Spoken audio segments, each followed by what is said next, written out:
시어머니와 함께 간 산부인과에서 한 간호사가 제게 몰래 속삭였습니다. 당장 이혼하세요. 다음 날 저희 엄마가 밝혀낸 진실은 상상조차 할 수 없을 만큼 충격적이었습니다.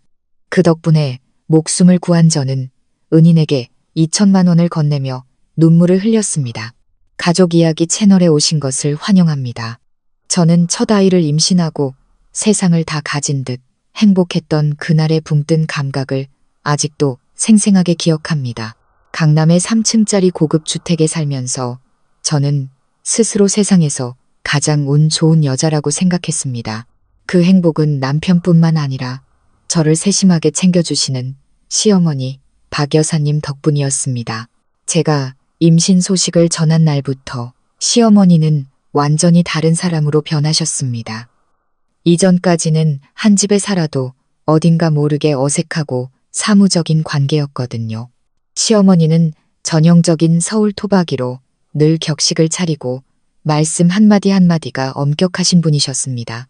어릴 때부터 오냐오냐 자란 저는 가끔 시어머니의 규칙들이 조금은 숨막힌다고 느꼈습니다. 하지만 임신 테스트기에 선명한 두 줄이 나타난 그 순간부터 시어머니의 태도는 180도 달라졌습니다.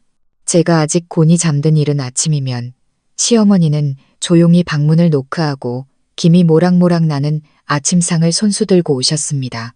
그냥 간단한 식사가 아니었어요. 매일매일 바뀌는 특별 식단이었죠. 어떤 날은 맑은 국물에 고기가 듬뿍 들어간 뜨끈한 갈비탕, 또 어떤 날은 새벽부터 푹 고아낸 고소한 전복죽이었습니다. 아가, 식기 전에 어서 먹으렴. 네가 잘 먹어야 내 손주도 튼튼하지. 다정한 목소리에 저는 감동해서 눈물이 핑 돌았습니다. 아마 예전엔 내가 시어머니의 마음을 잘 몰랐던 걸 거야. 다른 할머니들처럼 손주를 빨리 보고 싶으셨던 거겠지. 남편 민준 씨도 무척 기뻐했습니다. 그는 저를 꼭 안고 점점 불러오는 제 배를 쓰다듬으며 말했죠. 거봐, 내가 말했잖아. 우리 엄마가 자기를 얼마나 아끼는데. 이제 손주까지 생겼으니 보물단지나 다름없지. 시어머니의 보살핌은 음식에만 그치지 않았습니다. 주말마다 저를 서울의 최고급 백화점으로 데려가 예쁜 인부복을 골라주셨죠. 부드러운 실크 원피스, 통기성, 좋은 순면 잠옷 등 돈을 아끼지 않으셨습니다. 임산부는 무조건 편하고 좋은 옷을 입어야 해. 마음에 드는 거 다 골라. 엄마가 사줄게. 제 옷장은 금세 시어머니가 골라주신 새 옷들로 가득 찼습니다. 심지어 가장 사소한 일까지도 직접 챙기셨습니다. 제 빨래는 가사 도우미에게 맡기지 않고 직접 세탁기에 넣고 정성껏 널어주셨죠. 한 번은 마당 구석에서 쪼그려 앉아 제 양말을 손빨래하고 계신 시어머니를 본 적이 있습니다. 저는 너무 죄송해서 달려가 말했습니다. 어머니, 이걸 왜 직접 하세요? 제가 하거나 아주머니께 맡기면 되는데요. 시어머니는 고개를 들어 온화하게 웃으셨습니다. 나중에 생각하면 소름이 돋는 바로 그 미소였죠. 아이고, 뭘 이런 걸 가지고 손으로 빨아야 깨끗하지. 세탁기는 영 믿음이 안 가. 네가 요즘 발이 잘 붙는데 청결하게 관리 안 하면 습진 생기기 쉬워. 그런 행동 하나하나에 저는 완전히 마음을 열었습니다. 친정어머니께 이 이야기를 하자 엄마도 무척 기뻐하셨습니다. 그게 다 내 복이다. 그런 좋은 시댁 만났으니 정말 잘해야 한다. 저는 그 말을 굳게 믿었습니다. 제 결혼 생활은 완벽한 핑크빛이며 시어머니는 세상 모든 며느리가 꿈꾸는 최고의 시어머니라고요. 저는 그 달콤함에 푹 빠져 어떤 의심도 하지 못했습니다. 그 믿기지 않을 만큼 다정한 친절 뒤에 저를 겨누는 치명적인 덫이 서서히 펼쳐지고 있다는 사실을 전혀 눈치채지 못한 채 말입니다. 제가 완전히 경계를 푼 순간 진실이 드러났고 제 세상은 산산조각 났습니다. 임신 5개월 차에 접어들자 배가 제법 눈에 띄게 불러왔습니다. 화창한 어느 수요일 아침이었습니다. 시어머니는 오늘이 길일이라며 강남의 유명 산부인과에 정기 검진을 받으러 가자고 하셨습니다. 그 병원은 최고급 시설과 실력 있는 의료진으로 유명했는데 특히 시어머니가 굳게 믿는 이 원장이라는 산부인과 의사가 있는 곳이었습니다. 이 원장님, 손이 아주 귀한 분이야. 내 친구들 여럿이 그분한테 진료받고 다들 순산했어. 우리도 거기 가서 마음 편히 검사받자. 최고급 세단이 도로를 미끄러지듯 달리는 동안 시어머니가 말씀하셨습니다. 저는 미소 지으며 고개를 끄덕였고 시어머니의 세심함에 마음속으로 감사했습니다. 병원에 도착하자 시어머니는 저를 부축하며 모든 접수 절차를 직접 처리해 주셨습니다. 50대 중반의 인자한 인상을 가진 이 원장은 저희를 무척 반갑게 맞아주었습니다. 그는 제 상태를 꼼꼼히 묻고는 초음파 검사를 시작했습니다. 화면 속에서 꼬물거리는 아기의 모습을 보자 제 심장은 행복으로 가득 찼습니다. 이 원장은 태아가 아주 건강하게 자라고 있으며 모든 수치가 완벽하다고 칭찬했습니다. 검사를 마치고 혈액 검사 결과를 기다리는 동안 시어머니에게 전화가 걸려왔습니다. 시어머니는 복도로 나가 전화를 받으며 제게 의자에 얌전히 앉아 있으라고 당부했습니다. 대기실은 꽤 한산했고 저는 혼자 앉아 초음파 사진을 만지작거리며 아기가 태어날 날을 상상하고 있었습니다. 바로 그때 수습생 명찰을 단 아주 젊은 간호사 한 명이 제게 황급히 다가왔습니다. 그녀는 주위를 잔뜩 경계하며 살피더니 제 옆에 앉았습니다. 몹시 불안해 보였고 두 손을 계속 꼼지락거렸습니다. 저기요, 그녀가 목소리를 낮춰 속삭였습니다. 혹시 이 원장님 환자분이시고 박 여사님하고 같이 오셨죠? 저는 조금 놀랐지만 고개를 끄덕였습니다. 네, 맞는데 무슨 일이세요? 간호사는 숨을 한 번 깊게 들이쉬더니 시간이 없다는 듯 아주 빠르게 말했습니다. 언니, 제 말 잘 들으셔야 해요. 제가 방금 이 원장님이랑 시어머님이 나누는 얘기를 우연히 들었어요. 조심하셔야 해요. 두 사람이 언니랑 아기를 해치려는 음모를 꾸미고 있어요. 순간 머릿속이 하얘졌습니다. 젊은 간호사의 말은 마치 마른 하늘의 날벼락 같았습니다. 제가 잘못 들었나 싶었죠. 네, 뭐라고요? 뭔가 착각하신 거겠죠. 저희 시어머니는 저를 정말 아껴주세요. 간호사는 절박하고 두려운 눈빛으로 고개를 세차게 저었습니다. 아니에요. 똑똑히 들었어요. 언니를 제왕절개로 수술하게 한 다음에 수술 중에 사고를 위장해서 과다출혈을 일으킬 거라고 했어요. 언니 재산을 가로채려는 게 목적이래요. 제발 저를 믿으세요. 당장 그 집에서 도망치세요. 바로 이혼하셔야 해요. 아무도 믿지 마세요. 말을 마친 그녀는 황급히 일어나 제 손에 작은 쪽지를 쥐어주고는 인파 속으로 빠르게 사라졌습니다. 저는 쪽지를 쥔 채 그 자리에 얼어붙었습니다. 온몸에서 식은땀이 흘렀습니다. 방금 들은 말을 도저히 믿을 수가 없었습니다. 어떻게 이렇게 끔찍한 음모가 있을 수 있죠? 저를 그토록 살뜰히 챙겨주던 시어머니가 그렇게 악독한 사람일 리가 없는데 존경스러워 보이던 의사 이 원장이 그런 잔인한 계획에 동참했을 리가 없는데 바로 그때 시어머니가 부드럽게 웃으며 돌아왔습니다. 아가, 왜 그러니? 안색이 안 좋네. 피곤해. 저는 화들짝 놀라며 쪽지를 주머니에 숨겼습니다. 애써 미소를 지으며 대답했습니다. 아니에요. 그냥 배가 좀 고파서요. 시어머니는 아무 의심 없이 검사 결과지를 받아들고 저를 부축해 밖으로 나갔습니다. 차에 앉아있는 내내 저는 한마디도 할 수 없었습니다. 겁에 질린 간호사의 눈빛과 경고의 말이 머릿속에서 계속 맴돌았습니다. 저는 제 옆에 앉은 늘 존경하며 어머니라 불렀던 그 여자를 쳐다보았습니다. 그리고 난생 처음으로 극한의 공포를 느꼈습니다. 제 핑크빛 세상에 균열이 생겼고 그 균열은 걷잡을 수 없이 번져나가기 시작했습니다. 집에 돌아오자마자 저는 피곤하다는 핑계를 대고 방으로 올라갔습니다. 방문을 닫자마자 간호사가 준 쪽지를 펼쳤습니다. 급하게 쓴 삐뚤빼뚤한 글씨. 제왕절개하지 마세요. 다른 병원으로 가세요. 이 원장 조심. 짧은 몇 마디였지만 제가 들은 모든 것이 사실임을 확인시켜주는 듯 했습니다. 저는 침대에 주저앉아 온몸을 벌벌 떨었습니다. 이건 분명 오해일 거라고 스스로를 다독였습니다. 그 간호사가 잘못 들었거나 누군가 우리 가정을 망치려 하는 걸지도 모른다고. 시어머니가 그럴 이유가 없지 않은가.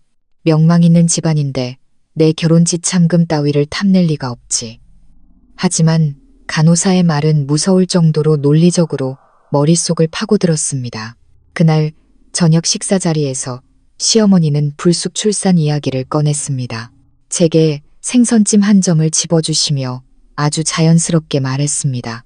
서연아, 내가 생각해봤는데 아기 낳을 때 제왕절개로 하는 게 안전하겠다. 요즘 의술이 얼마나 좋아. 아프지도 않고 금방 끝나고 우리 손주 태어날 좋은 날짜랑 시간도 맞출 수 있고 말이야. 자연분만은 너무 고생스러워. 네가 고통받는 건 엄마가 못 보겠다. 남편도 그 말을 듣고 맞장구를 쳤습니다. 어머니 말씀이 맞아요. 회사 동료 와이프들도 거의 다 제왕절개로 낳더라고. 엄마랑 아기 둘 다 안전한 게 최고지. 예전 같았으면 이런 관심에 큰 감동을 받았을 겁니다. 하지만 지금 시어머니의 말 한마디 한마디는 제 심장을 도려내는 칼날 같았습니다. 안전을 위한 제왕절개. 간호사의 경고와 완벽하게 일치하는 말이었습니다. 등골이 오싹해졌습니다. 마치 사람의 탈을 쓴 악마 2명과 저녁 식사를 하는 기분이었습니다. 저는 목소리가 떨리지 않도록 애쓰며 조심스럽게 대답했습니다. 어머니, 그래도 저는 자연분만을 먼저 시도해보고 싶어요. 옛말에 아기 낳는 게 목숨 거는 일이라고는 하지만 저 아직 젊고 건강하니까 괜찮을 거예요. 엄마가 되는 과정을 자연스럽게 느끼고 싶어요. 시어머니의 입가에 걸려있던 미소가 순간 굳어지는가 싶더니 금세 다시 다정한 표정으로 돌아왔습니다. 내 뜻이 그렇다면야. 하지만 잘 생각해보렴. 너랑 아기 건강이 제일 중요하니까 엄마는 그냥 걱정이 돼서 하는 말이야. 그렇게 말했지만 저는 시어머니의 눈에 스쳐 지나가는 실망의 기색을 분명히 보았습니다. 그 눈빛은 간호사의 경고가 사실이라는 확신을 더해 주었습니다. 그날 밤 저는 한숨도 잘 수 없었습니다. 제가 온 마음을 다해 사랑했던 남편 민준 씨 옆에 누워 있었지만 마음속에서는 쓰디쓴 의심이 피어올랐습니다. 이 사람은 내 남편이고 내 아이의 아빠인데 과연 이 음모에 대해 알고 있을까? 아니면 그저 효심 깊은 아들로서 어머니에게 이용당하고 있는 걸까? 저는 지난 몇 달간의 사소한 기억들을 모두 되짚어 보았습니다.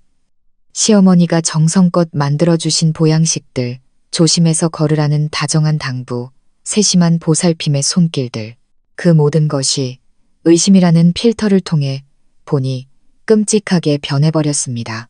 설마 이 모든 게 치밀하게 준비된 연극이었을까? 나를 잘 먹여 살찌우고 극진히 보살펴서 수술대에 올랐을 때 사고가 일어나도 아무도 의심하지 않게 하려는 너무나 완벽하고 잔인한 계획. 저는 시어머니의 미소가 아무리 인자해 보여도 그 뒤에 숨겨진 차가운 위선을 감출 수 없다는 것을 깨달았습니다. 그녀의 연기가 너무나 완벽했거나 아니면 제가 너무 순진했거나 저는 마치 양의 탈을 쓴 늑대에 우리에 갇힌 어린 양이 된 기분이었습니다. 더 이상 단 하루도 이곳에 머물 수 없다는 것을 직감했습니다. 어떻게든 탈출해야 한다. 제 목숨뿐만 아니라 아직 태어나지 않은 소중한 아기를 지키기 위해서. 그리고 지금 이 순간 제가 믿고 도움을 청할 수 있는 유일한 사람은 바로 친정어머니뿐이었습니다. 밤새 뒤척이며 수천 가지 질문과 보이지 않는 공포에 시달렸습니다. 옆에 누운 남편이 깰까봐 소리내어 울지도 못하고 입술을 꽉 깨물어 눈물을 삼켜야 했습니다. 동이 트자마자 저는 바로 행동에 옮겨야겠다고 결심했습니다. 단 1초도 지체할 수 없었습니다.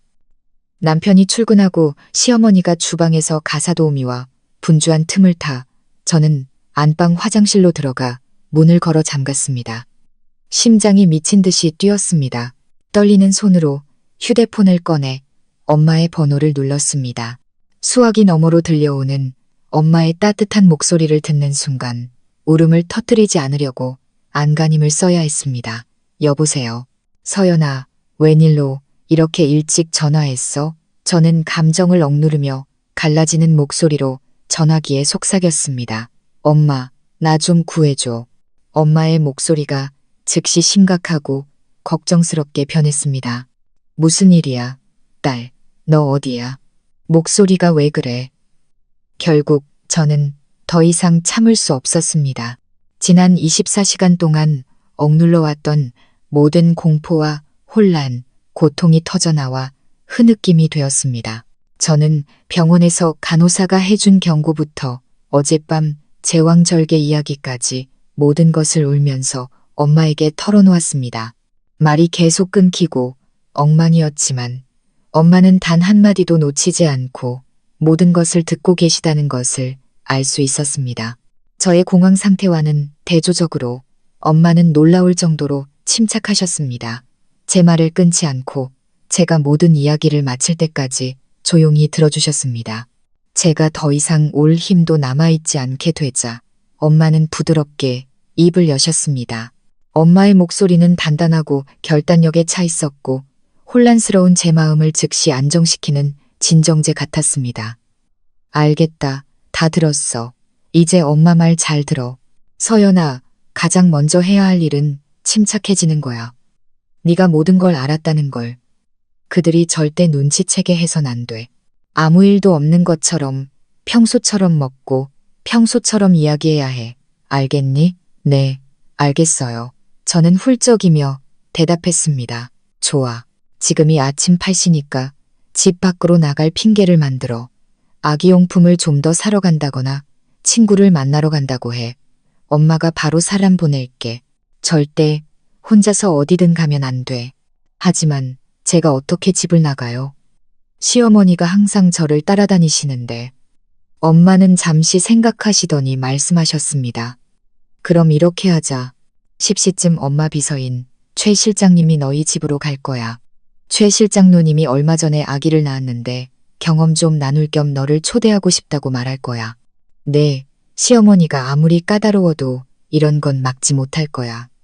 너는 아주 가고 싶어 하는 척 연기해야 해. 나머지는 엄마한테 맡겨.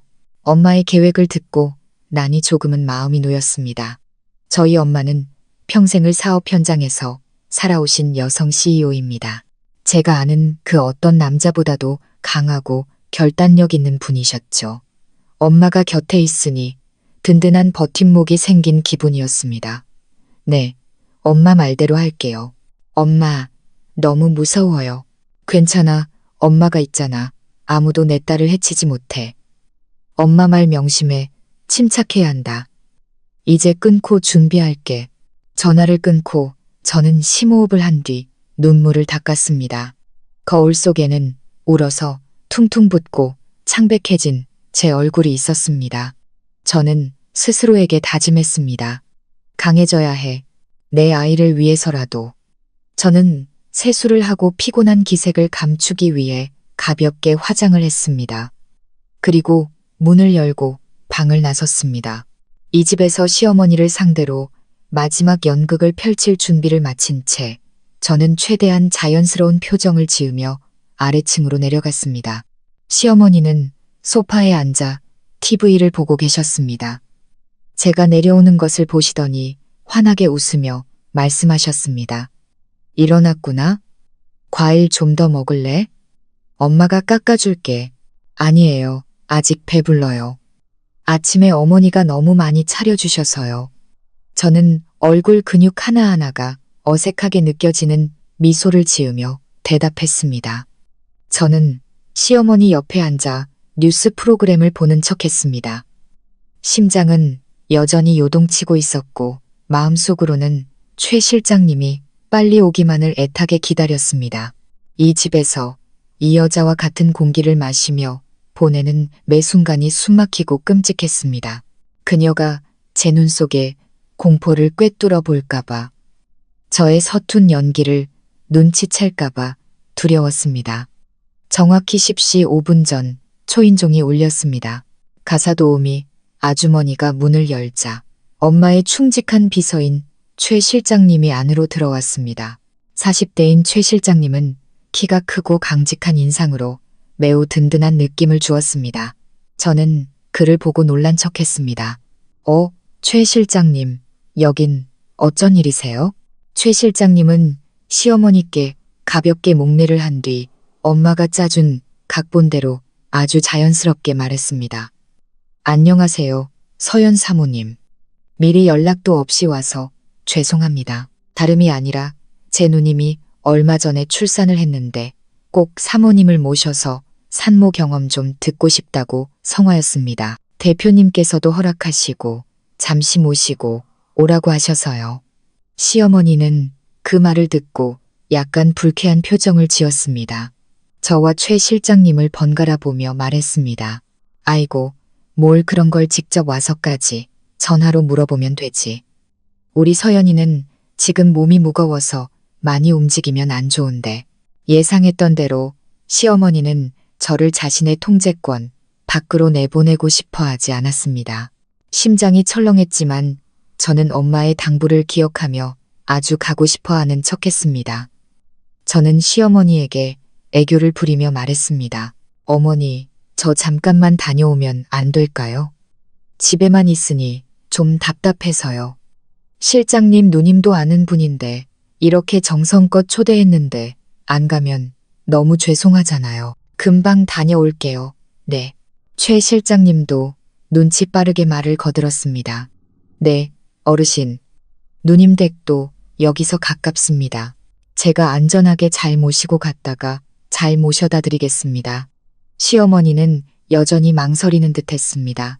그녀는 저를 빤히 쳐다보았습니다. 그 탐색하는 듯한 눈빛에 제 속마음을 다 익히는 것 같았습니다. 저는 최대한 밝고 순진한 미소를 지으며 시어머니의 팔을 흔들었습니다. 네, 어머니, 제발요. 정말 일찍 돌아올게요. 결국 더 마땅한 거절의 이유를 찾지 못했는지 시어머니는 마지못해 고개를 끄덕였습니다.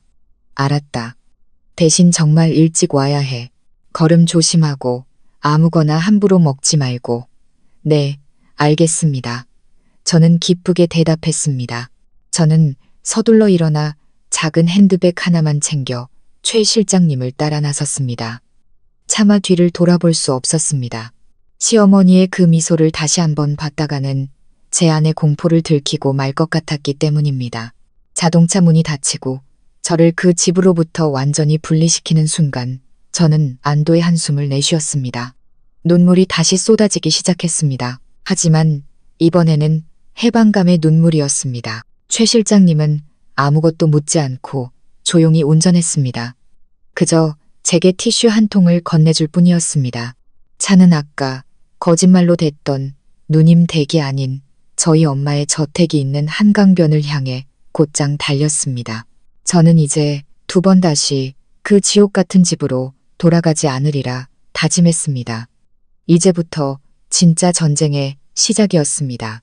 최 실장님의 차는 시원한 강바람이 부는 한강변 도로를 부드럽게 달렸습니다. 저는 차창을 내려 아직 눈물 자국이 남은 얼굴에 스치는 시원한 바람을 맞았습니다. 제가 자라온 이 익숙한 길의 풍경이 오늘따라 유난히 애틋하게 느껴졌습니다. 마치 악몽에서 막 깨어난 저를 부드럽게 감싸주는 따뜻한 팔 같았습니다. 하지만 그 집을 떠나왔음에도 공포는 여전히 저를 놓아주지 않았습니다. 그것은 마치 유령처럼 제 모든 생각 속에 스며들어 저를 움찔하게 만들었습니다. 차가 화려한 꽃들이 만발한 하얀색 저택 앞에 멈춰 섰습니다.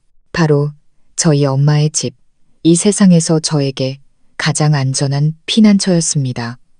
제가 차에서 내리자마자 현관문이 활짝 열렸습니다. 엄마가 서 계셨습니다. 자그마한 체구였지만 그 안에서는 강인한 기운이 뿜어져 나왔습니다. 엄마는 울지 않았지만 그 눈 속에는 저를 향한 애틋함과 분노가 가득 담겨 있었습니다. 엄마는 빠르게 다가와 저를 꼭 껴안아 주셨습니다.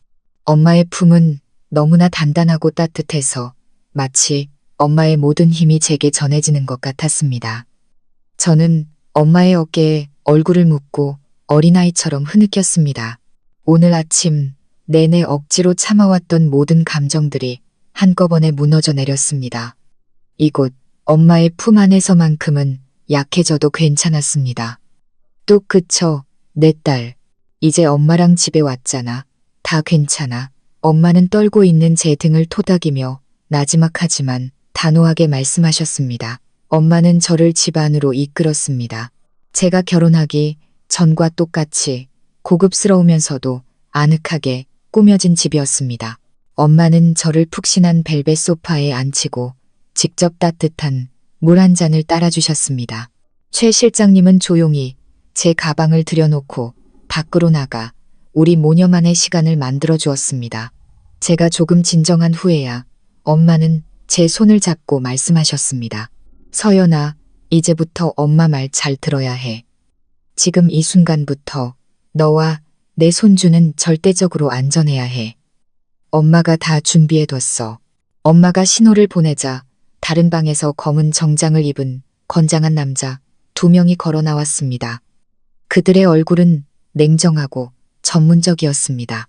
이쪽은 광호 씨, 이쪽은 혜진 씨, 최고의 경호원들이야. 앞으로 24시간 여기서 널 지켜줄 거야. 이 집에 드나드는 모든 것은 철저히 통제될 거야.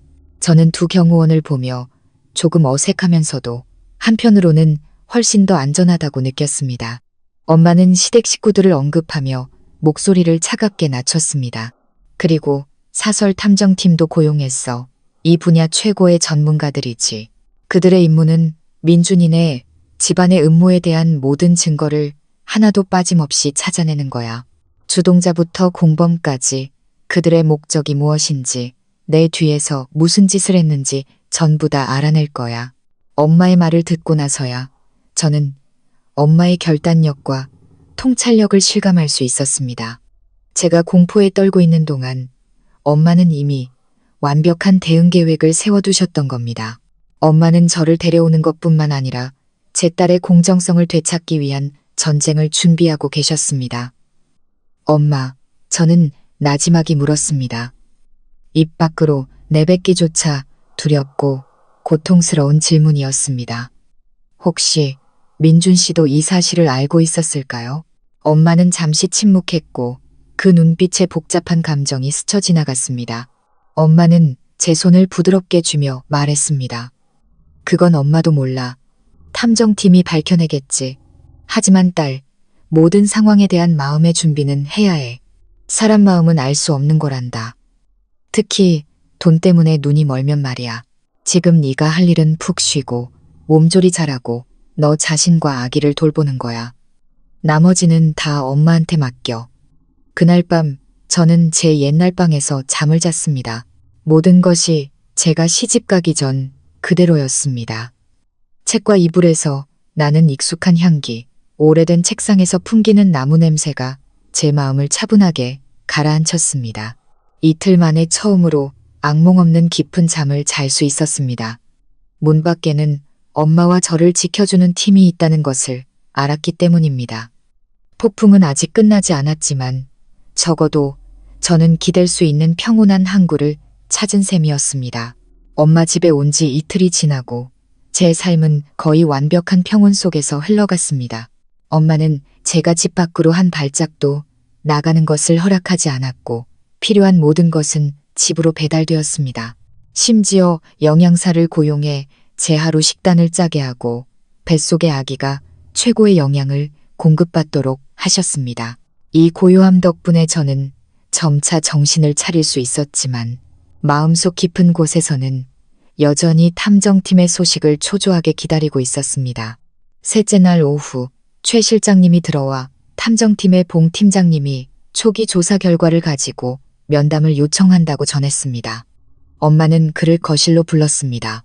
봉 팀장님은 40대 중반의 남자로 다부진 얼굴에 민첩한 태도, 날카로운 눈빛을 가지고 있었습니다.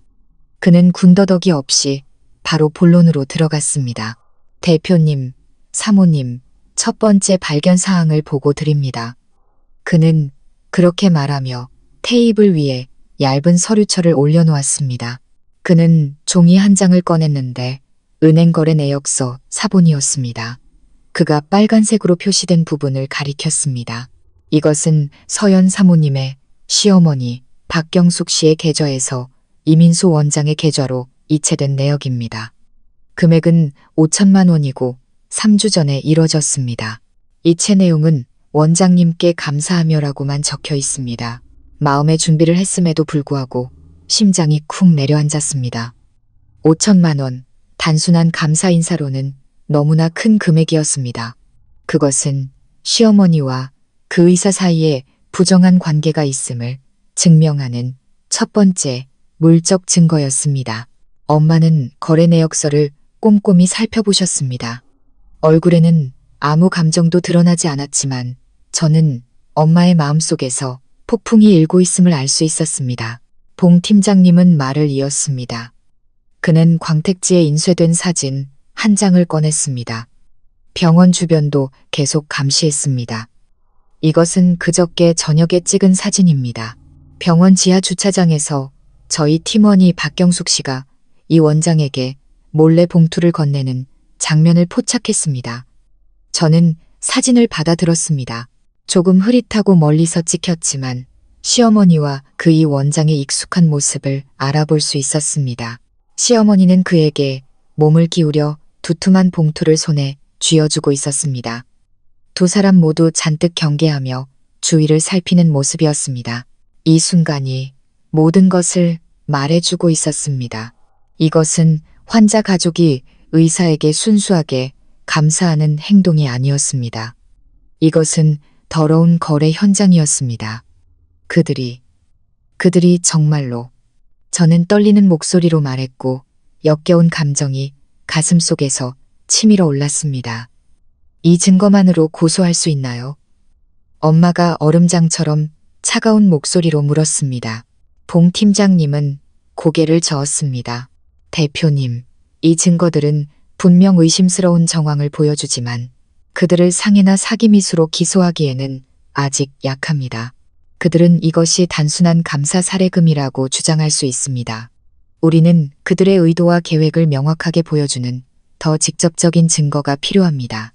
그 말을 듣자 막 피어오르던 희망이 조금 꺾이는 듯 했습니다. 하지만 엄마는 달랐습니다. 엄마는 단호하게 고개를 끄덕였습니다. 알겠습니다. 그럼 더 깊이 파고들어 주세요. 그 이 원장이라는 자의 과거, 인간관계, 재정 상태까지 전부 다요. 아니 땐 굴뚝에 연기 날 리 없죠. 양심 있는 의사라면 절대 저렇게 큰 돈을 받지 않을 겁니다. 네, 저희도 그 방향으로 조사 중입니다. 대표님, 걱정 마십시오. 곧 추가 정보를 확보하겠습니다. 봉 팀장님은 확신에 차 대답했습니다. 봉 팀장님이 떠난 후 저는 소파에 멍하니 앉아 테이블 위의 사진을 뚫어지게 쳐다봤습니다. 친어머니처럼 존경했던 그 여인의 모습이 이제는 악마처럼 보였습니다. 그녀의 위선, 그녀의 잔인함, 모든 것이 증명되었습니다. 배신감에서 오는 고통과 들끓는 분노가 뒤섞였습니다. 저는 더 이상 두렵지 않았습니다. 이제 제 마음속에는 단 하나의 생각만이 남아 있었습니다. 이 악랄한 자들에게 자신들이 저지른 짓에 대한 대가를 반드시 치르게 하리라. 바로 다음 날 봉 팀장님이 다시 찾아왔습니다. 이번에는 그의 표정이 지난번보다 훨씬 더 심각했습니다. 그는 서류철 대신 작은 녹음기 하나만 가지고 있었습니다. 그는 팀원 중 한 명이 큰 위험을 무릅쓰고 유지보수 직원으로 위장해 이 원장의 사무실 책상 밑에 초소형 도청 장치를 설치했고 그 결과 금보다 더 귀한 것을 얻었다고 말했습니다. 이 녹음은 어제 정오에 녹음된 것입니다. 이 원장과 박경숙 씨의 통화 내용입니다. 봉 팀장님은 의미심장하게 말했습니다. 엄마는 고개를 끄덕이며 재생하라고 신호했습니다. 넓은 거실은 순식간에 우리 세 사람의 숨소리만 들릴 정도로 조용해졌습니다. 봉 팀장님이 버튼을 눌렀습니다. 지지직하는 소리가 잠시 들리더니 이 원장의 익숙한 여보세요 하는 목소리가 들렸습니다. 그리고 이어서 위선적으로 다정한 시어머니의 목소리가 들렸습니다. 이 원장, 나야, 경숙 씨. 아, 네 사모님. 무슨 일로 전화하셨어요? 별일 아니야. 그냥 모든 게 순조롭게 진행되고 있는지 궁금해서. 우리의 뭐 이상한 기미는 없고. 시어머니의 목소리는 걱정으로 가득 차 있었습니다. 네, 아직 별다른 건 없습니다. 사모님은 저를 아주 신뢰하는 것 같고요. 잠시 침묵이 흐른 뒤 시어머니의 목소리는 제가 한 번도 들어본 적 없는 낮고 날카로운 톤으로 변했습니다. 좋아. 내가 시킨 거 잊지 않았겠지. 모든 건 아주 자연스러워야 해. 나는 이게 사고, 아주 안타까운 의료사고로 보이길 원해. 무슨 말인지 알지? 심장이 멎는 것 같았고 귀가 멍멍해졌습니다. 이 원장의 목소리는 약간 머뭇거리는 듯했습니다. 사모님, 이건 너무 위험 부담이 큽니다. 저는 좀.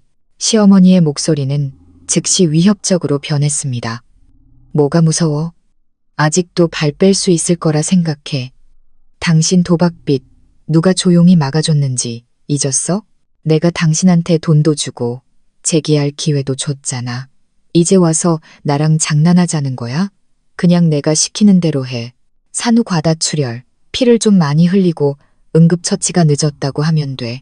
당신들 의료계에선 드문 일도 아니잖아. 아주 자연스럽게만 처리하면 아무도 의심 못해. 일이 끝나면 당신이 멀리 도망가서 살 수 있을 만큼 충분한 돈을 더 줄게. 저는 입을 틀어막고 터져나오려는 흐느낌을 참았습니다. 제 옆에 앉은 엄마는 분노로 얼굴이 하얗게 질렸고 두 손을 굳게 움켜쥐고 있었습니다. 이 원장의 목소리는 힘없고 체념한 듯 들렸습니다. 네, 알겠습니다. 사모님, 걱정 마세요. 제가 이 바닥에서 몇 년을 일했는데요. 깔끔하게 처리하는 방법 압니다. 진료 기록을 좀 수정해서 태아에게 신부전 징후가 보여 긴급 제왕절개를 해야 했다고 적어두면 더 그럴싸할 겁니다. 좋아. 그렇게 해. 입 조심하는 거 잊지 말고. 이 일은 절대 아무도 알아선 안 돼. 시어머니는 그렇게 통화를 마쳤습니다. 봉 팀장님이 녹음기를 껐고 방은 다시 침묵에 잠겼습니다. 하지만 이제 공기는 역겨움과 분노로 무겁게 가라앉아 있었습니다. 제 귀로 직접 어머니라 불렀던 그 여자의 입에서 나온 잔인한 말들을 듣는 것은 상상했던 것보다 만 배는 더 끔찍했습니다. 그녀는 내 돈뿐만 아니라 내 목숨을 원했던 겁니다. 엄마는 벌떡 일어나 방 안을 서성였습니다. 폭발 직전의 분노가 느껴졌습니다. 엄마는 녹음기를 가리키며 봉 팀장님에게 떨리는 목소리로 말했습니다. 이 녹음 파일 여러 개 복사해두고 원본은 아주 안전하게 보관해 주세요. 이게 바로 우리가 찾던 겁니다. 빼도 박도 못할 증거예요. 봉 팀장님은 고개를 끄덕였습니다. 대표님, 이 녹음 파일이 있으면 계획적인 상해 미수, 나아가 조직적인 살인 미수 혐의로도 기소가 가능합니다. 저는 눈물이 범벅된 채 고개를 들었습니다. 시댁에 대한 마지막 환상이 산산조각 났습니다. 그들은 더 이상 인간이 아니었습니다. 그들은 악마의 무리였습니다. 그리고 저는 절대 그들을 용서하지 않을 겁니다. 이 녹음 파일로 그들 모두를 감옥에 보내 그들의 잔인한 음모에 대한 대가를 치르게 할 것입니다. 치명적인 녹음 파일을 확보한 후 엄마는 봉 팀장님에게 수사 범위를 제 남편 민준과 그의 여동생 민지에게까지 확대하라고 지시했습니다. 저는 민준이가 이 사실을 몰랐을 거라고 그저 엄마에게 조종당한 어리석은 사람일 뿐이라는 아주 작은 희망을 품고 있었습니다. 하지만 며칠 뒤 봉 팀장님이 가져온 사실은 그 마지막 희망의 불씨마저 꺼뜨리고 저를 절망과 고통의 나락으로 밀어넣었습니다. 봉 팀장님은 한 인맥을 통해 최근 한 달간 민준이가 회사 컴퓨터에서 인터넷에 접속한 기록을 확보했다고 말했습니다. 그는 제게 검색 키워드 목록이 인쇄된 종이를 건넸습니다. 한 줄 한 줄 읽어내려가자 제 손이 떨리기 시작했습니다. 아내 유언 없이 사망 시 재산 분할, 아내 재산 상속 절차, 아내 사망 시 남편 지참금 상속 가능 여부, 최신 상속법, 눈앞이 흐려졌고 손에 들린 종이가 천근만근처럼 무겁게 느껴졌습니다. 그런 거였구나. 내가 뱃속의 아이 때문에 행복해하는 동안, 그의 어머니가 다정한 시어머니 연기를 하는 동안, 내 옆에서 잠들던 남편은 내가 이 세상에 없을 나를 대비해 태연하게 법률을 알아보고 있었던 겁니다. 그는 모르는 게 아니었습니다. 그는 계획의 일부였던 겁니다. 그는 내 죽음을 기다리며 모든 것을 차지할 준비를 하고 있었습니다. 이 고통은 시어머니에 대한 증오보다 더 끔찍했습니다. 제가 가장 사랑하고 믿었던 사람에게서 받은 배신이었기 때문입니다. 그가 속삭였던 사랑의 말들, 그가 보여줬던 다정한 행동들이 비수처럼 제 심장에 밝혔습니다. 모든 것이 거짓이었습니다. 엄마는 무너져 내리는 제 표정을 보시고는 종이를 낚아채 훑어보셨습니다. 엄마의 얼굴이 굳어졌습니다. 이런 짐승만도 못한 놈. 엄마는 이를 갈며 말했습니다. 그 집안은 다 한 통속이었어. 여기서 끝이 아니었습니다. 봉 팀장님은 계속해서 제 철없는 시누이 민지에 대해 보고했습니다.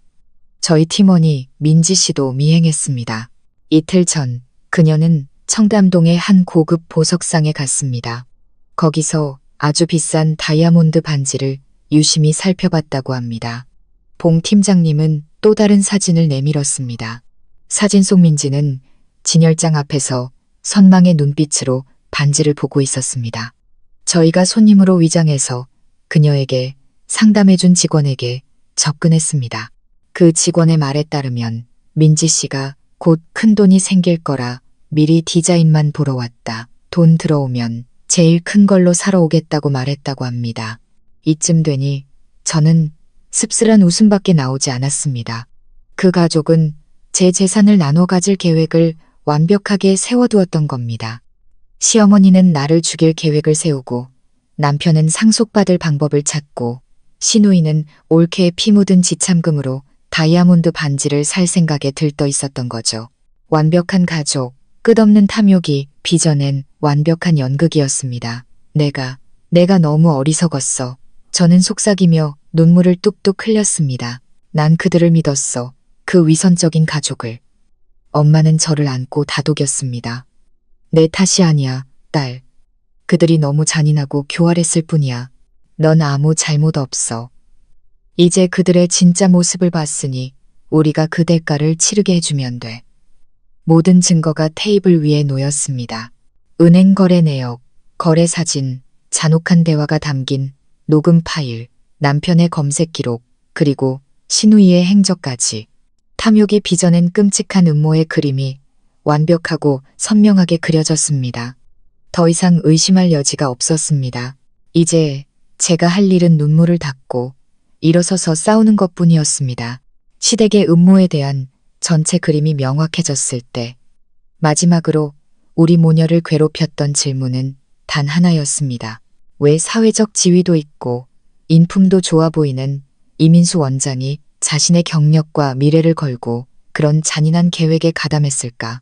분명 돈 때문만은 아닐 터였습니다. 엄마는 우리가 이 싸움에서 확실히 이기려면 그들을 벌할 증거뿐만 아니라 그 음모의 각 연결고리가 가진 동기와 약점을 정확히 파악해야 한다고 믿었습니다. 엄마는 봉 팀장님에게 이 원장의 사생활을 더 깊이 파고들라고 지시했고 그가 가져온 결과는 모든 의문을 풀어주었습니다. 대표님, 이 원장은 엄청난 빚을 지고 있습니다. 저희가 알아본 결과 그는 인터넷 불법 스포츠 도박에 중독되어 있었습니다. 최근에 아주 큰 돈을 잃었고요. 봉 팀장님은 다음 만남에서 보고했습니다. 그는 이 원장이 처음에는 재미로 시작했지만 이럴수록 오기가 생겨 돈을 되찾으려다 결국 빚의 늪에 빠졌다고 설명했습니다. 저희 정보원에 따르면 그의 총빚은 대부분 사채업자들에게 진 것으로 10억 원이 넘습니다. 그는 집과 차를 모두 담보로 잡혔지만 여전히 빚을 갚기에는 역부족이었습니다.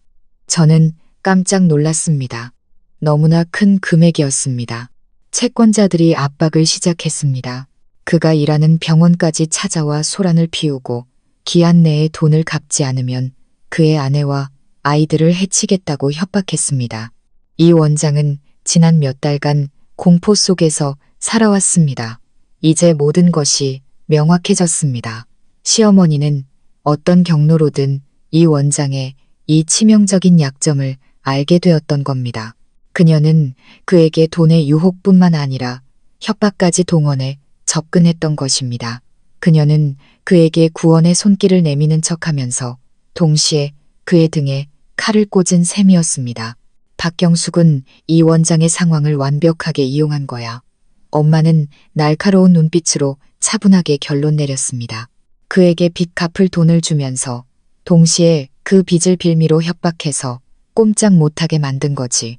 녹음 파일에서 도박 빚을 조용히 막아줬다는 말이 바로 이 이야기였어. 이 원장은 막다른 골목에 몰렸던 겁니다.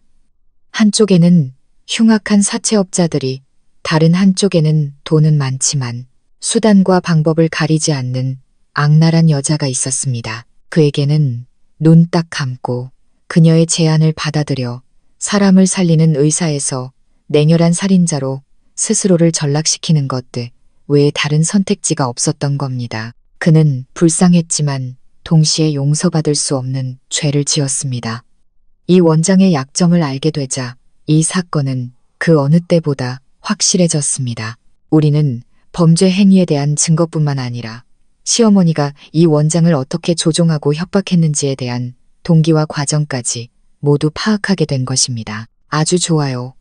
엄마가 봉 팀장님에게 말했습니다. 모든 증거가 모였고 계획이 드러났으며 동기도 명확해졌소.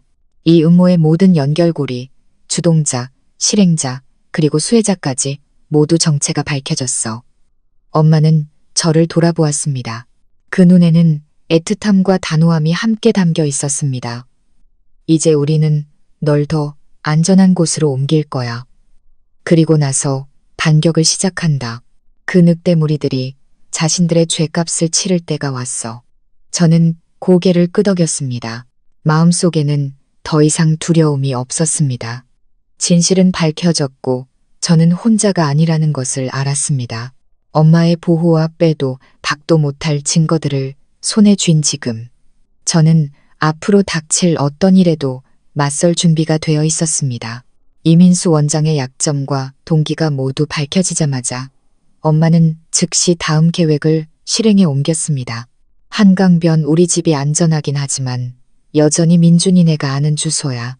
그들이 법의 심판을 받기 전까지는 널 찾는 걸 포기하지 않을 거야. 나는 너와 내 손주에게 아주 작은 위험이라도 생기는 걸 원치 않아. 오늘 밤 바로 이사한다. 엄마는 저녁 식사 자리에서 선언했습니다. 아주 완벽하게 안전한 다른 장소를 마련해뒀어. 저는 그곳이 어디인지 묻지 않았습니다. 이제 저는 엄마의 모든 결정을 전적으로 신뢰했습니다. 그날 밤 어둠을 틈타 비밀스러운 이사가 이루어졌습니다. 최 실장님은 평소에 쓰던 차가 아닌 전혀 다른 차를 운전했습니다. 경호원 2명이 우리 모녀를 차까지 호위했습니다. 짐은 꼭 필요한 개인 물품 몇 가지만 챙겼습니다. 엄마는 새 집의 모든 것이 갖춰져 있다고 말씀하셨습니다. 차는 한강변 저택을 빠져나와 도심으로 향했습니다. 그리고 서울에서 보안 시스템이 가장 철저하기로 소문난 삼성동의 한 신축 최고급 주상복합 아파트 앞에 멈춰섰습니다. 우리는 정문이 아닌 펜트하우스 입주자 전용 통로를 통해 지하 3층 주차장으로 들어갔습니다. 엘리베이터 역시 특별한 카드 키로만 작동하는 전용 엘리베이터였습니다. 엄마가 저를 위해 준비한 곳은 가장 높은 층에 위치해 있었습니다. 엘리베이터 문이 열리는 순간 저는 그곳에 세련되고 고급스러운 분위기에 압도당했습니다. 통유리로 둘러싸여 밤의 도시 전경이 한눈에 들어오는 복층 펜트하우스였습니다. 집안의 모든 가구는 최고급이었고 조화롭게 배치되어 있었습니다. 식탁 위에는 따뜻한 간식이 이미 준비되어 있었습니다. 이 아파트는 엄마가 분양할 때 사둔 거야. 나중에 나이 들면 편하게 지내려고. 친척들 아무도 이 집의 존재를 몰라. 여기 보안 시스템은 3중이야. 24시간 감시 카메라가 돌아가고 이 엘리베이터 카드키는 엄마랑 너 그리고 최 실장님만 가지고 있어. 경호원들은 바로 아래층 서비스드 레지던스에 상주할 거야. 아기 낳을 때까지 여기서 지내는 거야. 절대적으로 안전해. 저는 새 집을 한 바퀴 둘러보았습니다. 그곳은 마치 철옹성 같았습니다. 아기 침대, 옷장, 장난감까지 완벽하게 준비된 아기 방도 있었습니다. 엄마는 모든 것을 아주 세세한 부분까지 신경 써주셨습니다. 이곳에 살면서 저는 안전함을 느낌과 동시에 황금 세장 속에 죄수가 된 것 같은 기분도 들었습니다. 저는 밖으로 나갈 수 없었고 모든 생활은 이내 벽 안에서 이루어졌습니다. 매일 영양사와 개인 주치의가 집으로 찾아와 저를 돌봐주었습니다. 엄마도 매일 들러 제 심심함을 달래주기 위해 좋은 책과 새로운 영화를 가져다 주셨습니다. 하지만 아무리 철저하게 보호받고 있어도 마음이 완전히 놓이지는 않았습니다. 저는 바깥 세상에서 시댁 식구들이 저를 미친 듯이 찾고 있을 거라는 걸 알았습니다. 저의 갑작스러운 증발은 분명 그들을 공황 상태에 빠뜨렸을 겁니다. 그리고 저는 이 침묵이 더 큰 폭풍이 몰아치기 전에 고요함일 뿐이라는 것을 알았습니다. 다만 그들이 그렇게 어리석고 뻔뻔하게 행동할 줄은 미처 몰랐을 뿐입니다. 제가 이 철옹성에서 지낸 지 거의 일주일이 되었습니다. 이 기간 동안 저는 외부 세계와의 연락을 완전히 끊었습니다. 휴대폰도 SNS도 하지 않았습니다. 모든 소식은 엄마를 통해 들었습니다. 엄마는 제가 사라진 지 이틀 후부터 민준이가 제게 계속 전화를 걸었지만 받지 않았고 그 후 엄마에게 전화했지만 내 딸이 어디 있는지는 당신들이 제일 잘 알 텐데라는 한마디만 하고 끊었다고 전했습니다. 그리고 예상대로 연락이 닿지 않자 그들은 직접 찾아왔습니다. 그날 오후 엄마가 저와 함께 있는데 최 실장님에게서 다급한 목소리로 전화가 걸려왔습니다. 대표님, 박경숙 여사와 민준 씨가 한강변 저택 앞에서 난리를 치고 있습니다. 엄마는 미간을 찌푸렸지만 목소리는 여전히 침착했습니다. 그냥 놔두세요. 보안 카메라 전부 켜서 모든 상황을 녹화하고요. 집 안 사람들에게는 절대 문 열어주지 말라고 하고 통장님께 연락해서 누가 와서 소란을 피운다고 말씀드리세요. 그러고는 엄마는 태블릿 PC를 켜서 집의 카메라 시스템에 연결했습니다. 화면에는 모든 상황이 선명하게 나타났습니다. 시어머니 박 여사가 대문을 미친 듯이 두드리며 소리를 지르고 있었습니다. 평소에 우아하고 고상한 모습은 온데간데 없고 억척스럽고 악에 받친 얼굴만 남아 있었습니다. 문 열어. 이 집구서가 내 며느리 어디다 숨겼어. 내 며느리랑 내 손주 내놔. 시어머니는 제가 믿을 수 없을 만큼 상스러운 욕설을 퍼부으며 고함을 질렀습니다. 민준이도 옆에서 분노로 얼굴이 시뻘개져서는 철문을 주먹으로 치며 외쳤습니다. 장모님, 문 좀 열어주세요. 제 아내 어디 있어요? 서연이 돌려주세요. 호기심 많은 이웃 몇몇이 모여들어 구경하기 시작했습니다.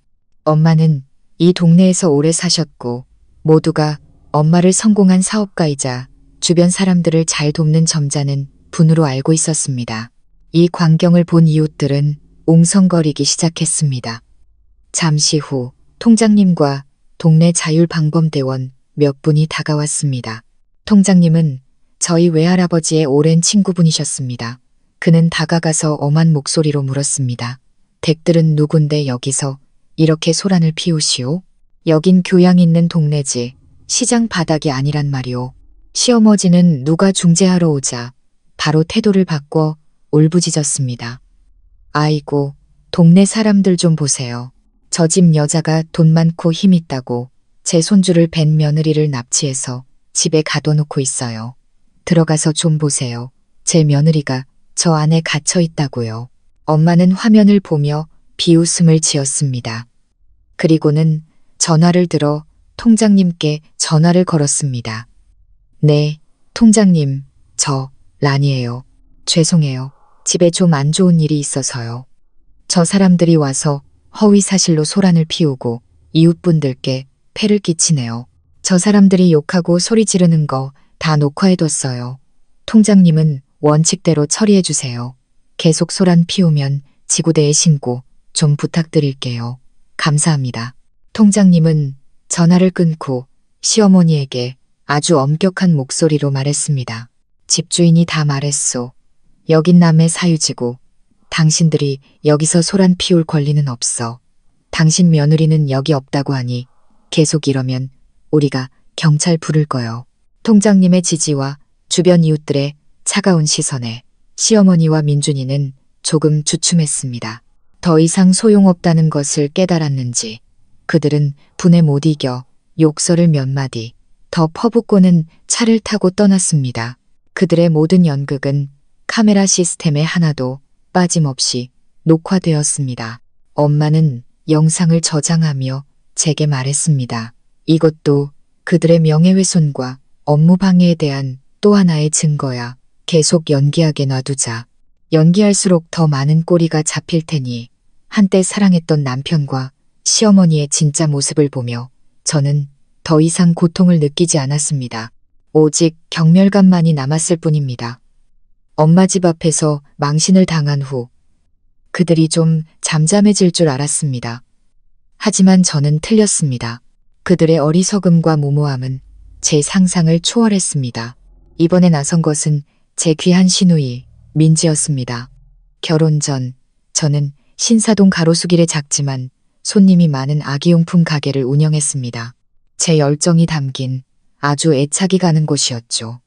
결혼 후에는 가정에 집중하고 싶어서 사촌 언니에게 잠시 관리를 맡겼습니다.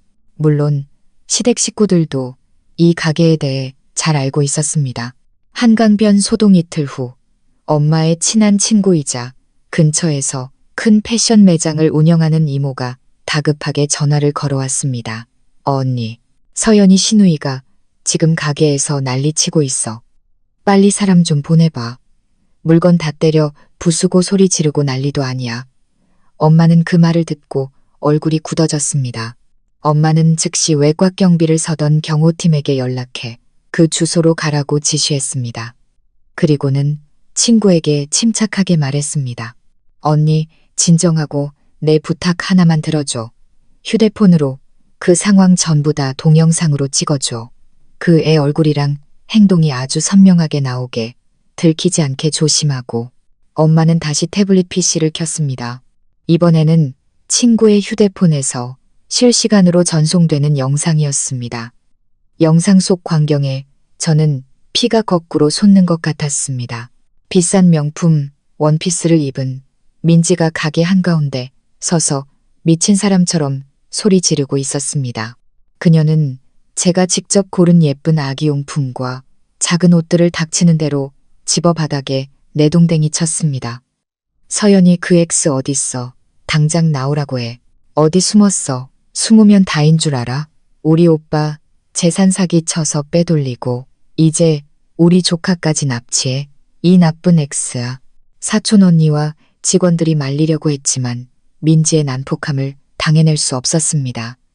그녀는 직원들을 밀치고 계속해서 물건을 부쉈습니다. 다 비켜. 이 가게도 우리 집 돈으로 차린 거야. 내 맘대로 부술 거야. 가게 안의 손님들은 겁에 질려 밖으로 나갔고 가로수길 한복판이 그녀의 난동으로 아수라장이 되었습니다. 영상에는 민지가 큰 곰 인형을 집어들어 가게의 대형 거울을 깨뜨리는 장면이 선명하게 찍혔습니다. 유리가 요란한 소리를 내며 산산조각 났습니다. 다행히 엄마의 경호팀이 제때 도착했습니다. 건장한 남자 2명이 민지를 재빨리 제압했습니다. 그녀는 여전히 발버둥치며 욕설을 멈추지 않았지만 곧바로 출동한 경찰에 의해 연행되었습니다. 민지가 난동을 부리기 시작해서 경찰에 연행될 때까지의 모든 상황은 엄마 친구분에 의해 완벽하게 녹화되었습니다. 이 영상은 직원들과 현장에 있던 손님들의 증언과 함께 민지의 재물손괴 및 업무방해 혐의에 대한 빼도 박도 못할 증거가 되었습니다. 엄마는 영상을 다 보고 나서 아무 말 없이 고개를 저었습니다. 멍청하긴. 온 가족이 다 멍청해. 스스로 무덤을 파고 있구나. 민지의 광적인 행동은 그녀의 가족에게 아무런 도움이 되지 않았을 뿐만 아니라 스스로 죄를 더하는 꼴이 되었습니다. 그것은 그들이 얼마나 궁지에 몰렸고 절박한지를 보여주는 증거였습니다. 그들이 발악할수록 더 많은 실수를 저질렀고 그들의 모든 실수는 그들을 처벌할 법의 벽을 더 단단하게 쌓아 올리는 벽돌이 되었습니다. 시어머니와 시누이 두 번의 소동이 실패로 돌아간 후 민준이는 폭력과 압박이라는 전술이 통하지 않는다는 것을 깨달은 듯했습니다. 그는 다른 수법으로 전환하기 시작했습니다. 아마 그에게는 그것이 제게 통할 것이라고 생각했던 모양입니다. 바로 감정에 호소하는 것이었죠. 제 휴대폰은 엄마가 제 신경을 쓰지 않게 하려고 보관하고 있었지만 매일 통화 기록과 메시지는 보여주셨습니다. 민지의 사건 이후 제 휴대폰은 민준이가 보낸 메시지로 쉴 새 없이 울렸습니다. 처음에는 분노와 비난이 섞인 메시지였습니다. 당신 어디야? 어떻게 엄마랑 내 동생한테 이럴 수 있어? 당장 돌아와. 일이 더 커지기 전에. 제가 아무런 답장도 하지 않자 그의 말투는 변하기 시작했습니다. 분노는 애원과 하소연으로 바뀌었습니다. 서연아, 당신이랑 아기가 너무 보고 싶어. 제발 돌아와줘. 집에 당신이 없으니까 너무 텅 빈 것 같아. 당신이 화난 건 알지만 무슨 일이든 우리 부부가 함께 해결하자. 장모님 말만 듣지 마. 우리 엄마도 그냥 손주 걱정이 너무 돼서 그러신 거야. 그리고 정점은 역겨울 정도로 가식적인 후회의 메시지들이었습니다. 내가 잘못했어. 당신을 지켜주지 못한 내 잘못이야. 엄마가 너무 과하게 걱정하시게 둔 것도 내 잘못이야. 제발 날 용서해줘. 우리 아기를 위해서 다시 시작하자. 약속할게. 당신이 돌아오기만 하면 바로 분가할게. 우리만의 삶을 사는 거야. 다시는 아무도 당신을 상처 주지 못하게 할게. 정말 많이 사랑해. 그 문자들을 읽으며 저는 조금도 마음이 흔들리지 않았습니다. 제 심장은 그의 인터넷 검색 기록을 본 그날 이미 죽어버렸기 때문입니다. 이제 그 사람의 입에서 나오는 모든 사랑의 말들은 저를 역겹게 할 뿐이었습니다. 그가 아직도 제가 순진하고 사람을 잘 믿던 예전의 서연이라고 생각하는 걸까요? 달콤한 말 몇 마디로 아내를 죽이고 재산을 빼앗으려던 온 가족의 음모를 지울 수 있다고 생각하는 걸까요? 저는 어떤 메시지에도 답장하지 않았습니다. 그저 조용히 읽고 엄마에게 보여드렸습니다. 엄마는 모든 메시지를 신중하게 백업해 두셨습니다. 계속 보내게 놔도 이것도 그의 불안정한 심리 상태와 스토킹 행위에 대한 증거가 될 거야. 제가 답이 없자 민준이는 점점 더 광적으로 변했습니다. 그는 전화를 걸기 시작했습니다. 하루에도 수십 통의 부재중 전화가 찍혔습니다. 저는 화면에 뜨는 그의 이름을 차가운 마음으로 바라보았습니다. 저는 엄마에게 휴대폰을 건넸습니다. 엄마, 이 사람 번호 좀 차단해 주세요. 이제 그 사람 이름은 보고 싶지도 않아요. 엄마는 고개를 끄덕이고 휴대폰을 몇 번 조작했습니다. 알았다. 전화번호랑 SNS 계정 전부 다 차단했어. 이제 더 이상 널 귀찮게 못할 거야. 저는 안도의 한숨을 내쉬었습니다. 민준이와의 연락을 완전히 끊는 것은 제 인생에서 악성 종양을 도려내는 것과 같았습니다. 그가 멈추지 않을 거라는 건 알았지만 적어도 더 이상 그의 거짓된 말을 읽지 않아도 되었습니다. 이 전쟁에서 저는 절대 뒤돌아보지 않을 겁니다. 민준이의 번호를 차단하고 며칠 후 저는 무언가 해야 한다는 충동을 느꼈습니다. 그저 가만히 앉아 엄마가 모든 것을 처리해 주기만 기다리고 싶지 않았습니다. 더 이상 수동적인 피해자로 남고 싶지 않았습니다. 저는 민준이와 그의 가족이 그들이 제게 안겨주었던 그 극한의 공포를 똑같이 맛보게 해주고 싶었습니다. 저는 엄마에게 제 생각을 말씀드렸습니다. 민준이에게 무언가를 보내서 우리가 그의 손에 무엇을 쥐고 있는지 알려주는 경고를 하고 싶다고요. 엄마는 잠시 생각하시더니 고개를 끄덕이며 동의하셨습니다. 좋은 생각이야. 그들도 이제 무서운 게 뭔지 알아야지. 뭘 할 생각이니? 그 사람과 시어머니가 나눈 대화 녹음 파일을 보낼 거예요. 그것은 봉 팀장님 팀이 확보한 또 다른 녹음 파일이었습니다. 이 원장과의 통화가 아닌 제가 집을 떠난 직후 민준이와 시어머니가 나눈 대화였죠. 그 안에서 시어머니는 민준이에게 모든 것이 통제하에 있으며 계획은 계속 진행될 것이라고 안심시켰습니다. 저만 찾으면 된다고요.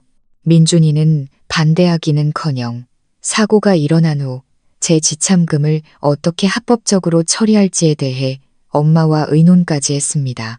이 녹음 파일은 민준이가 완전한 공범이라는 가장 강력한 증거였습니다.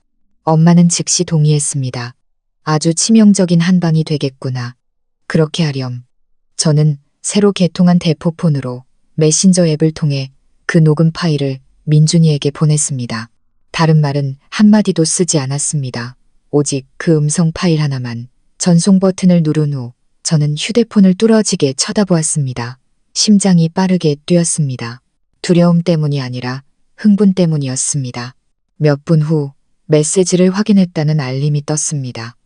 그리고 민준이에게 지옥이 시작되었습니다. 제 새 휴대폰이 미친 듯이 울리기 시작했습니다. 민준이의 번호로 수십 통의 전화가 걸려왔습니다. 저는 받지 않고 그저 깜빡이는 화면을 조용히 바라보았습니다. 전화가 연결되지 않자 그는 문자를 보내기 시작했습니다. 이번에는 더 이상 달콤한 말이 아니었습니다. 극한의 공황 상태가 느껴졌습니다. 이거 어디서 났어? 서연아, 제발 대답 좀 해. 누구야? 누가 너한테 이런 걸 준 거야? 원하는 게 뭐야? 제발 부탁이야. 이러지 마. 우리 만나서 얘기 좀 하자. 제발. 돈은 얼마든지 줄게. 제발 그 파일 내려줘. 그는 제가 이 녹음 파일을 인터넷에 공개할 거라고 생각하는 모양이었습니다. 두려움이 그의 이성을 마비시킨 것 같았습니다. 저는 그 문자들을 읽으며 고통스러운 날들 끝에 처음으로 약간의 통쾌함을 느꼈습니다. 저는 답장하지 않았습니다. 저의 침묵이 그에게는 가장 무서운 대답이었을 겁니다. 저는 이제 그들 가족 한가운데에 폭탄을 던졌습니다. 그리고 이제 가만히 앉아 그들이 스스로 파멸하는 것을 지켜보기만 하면 되었습니다. 저의 첫 번째 반격은 완벽하게 성공했습니다. 그것은 민준이를 공포에 떨게 했을 뿐만 아니라 분명 그의 가족 내부에 의심과 혼란의 씨앗을 뿌렸을 겁니다. 그들은 서로를 의심하고 서로에게 책임을 떠넘기기 시작할 것입니다. 그들의 범죄라는 배에 균열이 가기 시작했고 그 배가 완전히 침몰할 날이 머지않았다는 것을 직감했습니다. 첫 번째 반격 이후 시댁은 잠잠해졌습니다. 그 무서운 침묵은 그들이 공황 상태에 빠져 내부적으로 다투고 있음을 의미했습니다. 이제 우리가 결정타를 날릴 최적의 시기였습니다. 엄마는 그들이 정신을 차리거나 대응책을 마련할 시간을 주어서는 안 된다고 말씀하셨습니다. 다음 며칠 동안 제 펜트하우스는 진짜 사무실이 되었습니다. 엄마, 최 실장님, 봉 팀장님, 그리고 엄마가 초빙한 최고의 변호사까지 밤낮으로 함께 일했습니다. 한 변호사님은 엄마와 비슷한 연배의 여성으로 전문적인 태도와 날카로운 눈빛을 가진 형사사건 전문 베테랑이었습니다. 봉 팀장님 팀이 수집한 모든 증거는 체계적이고 빈틈없이 정리되었습니다.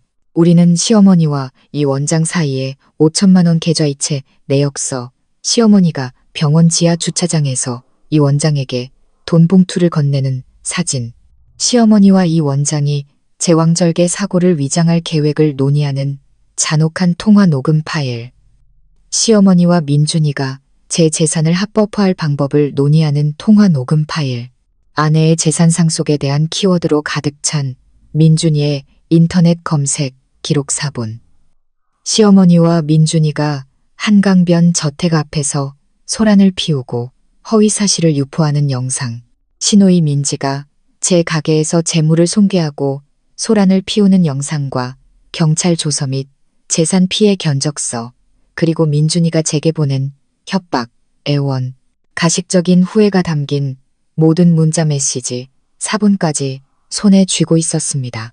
한 변호사님은 각 증거를 검토하며 만족스럽게 고개를 끄덕였습니다.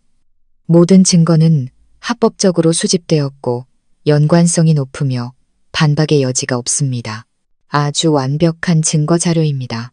박경숙 씨는 상해교사 혐의로 기소될 것이며 살인미수로 전환될 가능성도 높습니다. 아들 민준 씨는 공범, 이민수 원장은 실행범, 딸 민지 씨는 업무방해 및 재물손괴죄입니다. 온 가족이 죄를 피할 수 없을 겁니다. 변호사님의 분석을 들으니 정의가 아주 가까이 다가온 것 같았습니다. 서류 정리를 마친 후 엄마는 이제 경찰에 신고할 때가 되었다고 결정했습니다. 다음 날 아침 저는 엄마 그리고 한 변호사님과 함께 서울지방경찰청으로 향했습니다. 저의 절대적인 안전을 위해 최 실장님과 경호원 2명이 다른 차로 저희를 호위했고 사전에 계획된 경로로 이동했습니다. 몇 주간 숨어 지낸 후 처음으로 바깥 세상에 나서는 것이었습니다. 햇살이 조금 눈부셨지만 제 마음은 그 어느 때보다 맑았습니다. 저는 더 이상 도망치는 피해자가 아니었습니다. 제 자신을 위해 정의를 되찾으러 가는 길이었습니다. 저희는 고위급 수사관 한 분과 만났습니다. 그는 돌아가신 저희 아버지의 오랜 친구분이셨습니다. 엄마에게서 간략한 설명을 들은 후 그는 매우 심각한 표정을 지었습니다. 그는 우리가 제공한 증거 하나하나를 직접 검토했습니다. 볼수록 그의 표정은 굳어졌습니다. 시어머니와 이 원장의 통화 녹음을 들었을 때 그는 책상을 쿵 하고 내리쳤습니다. 믿을 수가 없군. 서울 한복판에서 법과 사람 목숨을 이렇게 우습게 하는 파렴치한들이 있다니. 모든 서류를 검토한 후 그는 우리를 보며 단호하게 말했습니다. 가지고 오신 자료가 너무나 명백하고 충분합니다. 이것은 계획적이고 조직적인 아주 중대한 사건입니다. 즉시 서류를 접수하고 상부에 보고하겠습니다. 경찰이 신속하게 수사하여 범죄자들이 법의 심판을 받도록 서현 양의 억울함을 풀어주도록 제가 약속하겠습니다. 경찰청을 나오며 마음이 한결 가벼워졌습니다. 하늘의 그물은 넓고 성기어 보이지만 결코 놓치는 법이 없다고 했습니다. 저는 그들 가족의 종말이 초입기에 들어갔다고 믿었습니다.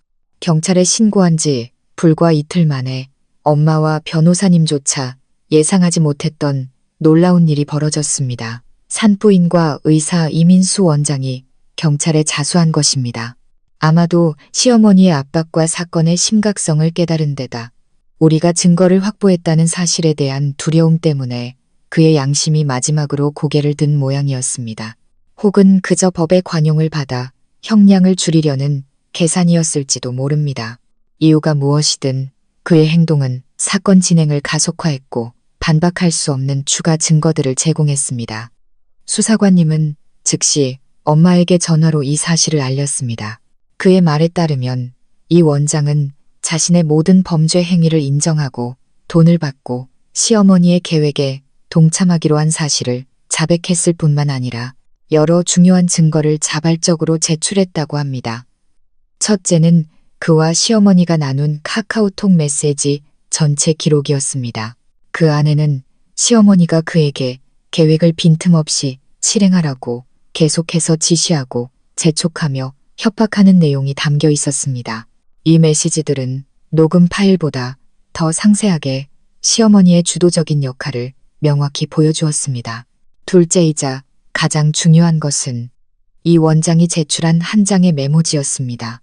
그 위에는 제 진료 기록을 조작할 여러 시나리오가 그의 자필로 적혀 있었습니다. 그는 태아 신부전 징후, 탯줄이 목을 여러 번 감음, 자궁파열 위험 등 긴급 제왕절개를 해야만 하는 가짜 의학적 소견들을 나열해 놓았습니다. 이 메모지는 음모가 얼마나 세부적으로 계획되었는지를 보여주는 물적 증거였습니다. 이 새로운 증거들로 수사관님은 엄마와의 통화에서 말했습니다. 우리는 상해미수 혐의를 더욱 공고히 할 뿐만 아니라 사문서 위조 혐의까지 추가로 기소할 수 있게 됐습니다. 이 원장의 진술은 가족분들이 제공한 증거와 완벽하게 일치합니다. 사건은 이제 너무나 명백합니다. 관련자들에 대한 긴급 체포 영장을 신청할 충분한 근거가 마련되었습니다. 이 소식을 듣고 저는 기쁘면서도 한편으로는 복잡한 심정이었습니다. 이 원장은 용서받을 수 없지만 그의 자수는 적어도 그에게 아직 약간의 양심이 남아있음을 보여주었습니다. 그는 스스로 자신의 내면에 남은 마지막 인간성을 구한 셈입니다.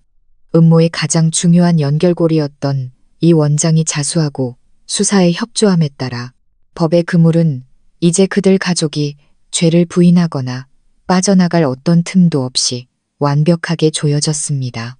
최후 심판의 시간이 다가오고 있었습니다. 바로 그날 오후 시어머니 박경숙, 남편 민준, 시누인 민지에 대한 긴급 체포영장이 검찰의 승인을 받아 발부되었습니다. 특별수사팀이 영장 집행을 위해 그들의 저택으로 파견되었습니다. 수사관님은 엄마에게 미리 이 사실을 알려주었습니다.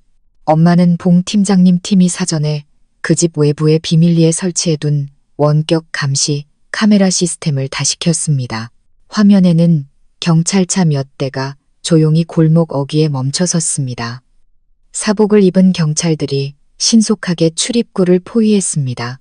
그리고 정복을 입은 수사관들을 포함한 다른 팀이 정문으로 곧장 다가가 초인종을 눌렀습니다. 문이 열리고 모습을 드러낸 것은 바로 시어머니였습니다. 경찰을 보자 그녀의 얼굴은 놀라움에서 극도의 공포로 순식간에 변했습니다. 그녀는 더듬거리며 말했습니다. 누구를 찾으시죠? 한 수사관이 또렷하게 체포 영장을 낭독했습니다. 자신의 이름과 상에 교사라는 죄명이 들리자 시어머니는 제대로 서 있지도 못하고 비틀거렸습니다. 그녀는 미친 듯이 소리치며 범행을 부인하기 시작했습니다. 당신들 사람 잘못 잡았어. 나는 억울해. 나는 아무 짓도 안 했어. 저 서연이라는 애가 나를 모함하는 거야. 집안에서 소란을 듣고 민준이와 민지도 뛰쳐나왔습니다. 눈앞의 광경을 보고 두 사람 모두 얼어붙었습니다. 각자에게 체포영장이 낭독되자 그들 가족의 붕괴는 카메라 화면을 통해 우리 눈앞에서 처참하게 펼쳐졌습니다. 제가 한때 강인하다고 생각했던 남자 민준이는 벌벌 떨며 울부짖었습니다. 그는 자신의 엄마를 가리키며 소리쳤습니다. 저는 아니에요.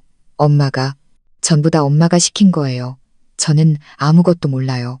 자신의 아들이 모든 죄를 떠넘기는 것을 듣자 시어머니는 돌아서서 그를 핥히고 소리쳤습니다. 이 불효자식, 너 뭐라고? 너도 그 애 재산 갖고 싶어서 나랑 어떻게 나눌지 의논했잖아. 민지는 울면서 경찰관의 팔에 매달렸습니다. 저는 상관없어요. 저는 그냥 그의 가게에 사람 찾으러 간 것뿐이에요. 다 엄마랑 오빠가 꾸민 일이에요.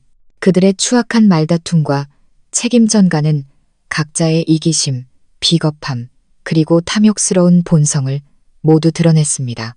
그들은 죄를 벗기 위해 서로를 짓밟을 준비가 되어 있었습니다. 집을 수색하는 과정에서 경찰은 그들의 위선적인 가면을 더욱 처참하게 벗겨낼 물건을 발견했습니다. 바로 시어머니의 침대 및 비밀 서랍에 있던 제 이름으로 된 예금 통장이었습니다. 부모님이 제게 주신 수십억 원의 지참금이 들어있는 그 통장 겉면에는 시어머니의 정갈한 글씨로 우리 집안 재산이라고 적힌 작은 메모지가 붙어 있었습니다. 그들의 탐욕은 이보다 더 뻔뻔할 수 없는 방식으로 물질화되어 있었습니다.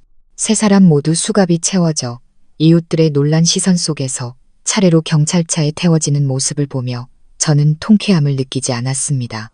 그저 씁쓸함과 역겨움만이 느껴졌습니다. 한 가족이 탐욕 때문에 스스로를 파멸시킨 것입니다. 그들은 스스로를 감옥으로 몰아넣었고 결코 씻을 수 없는 오점을 남겼습니다.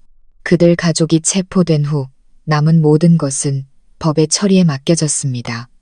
저는 더 이상 그들에게 신경 쓰지 않았습니다. 제 삶은 안전한 철옹성 안에서 점차 평온을 되찾았습니다. 하지만 제 마음속에는 아직 해결하지 못한 중요한 일이 남아 있었습니다.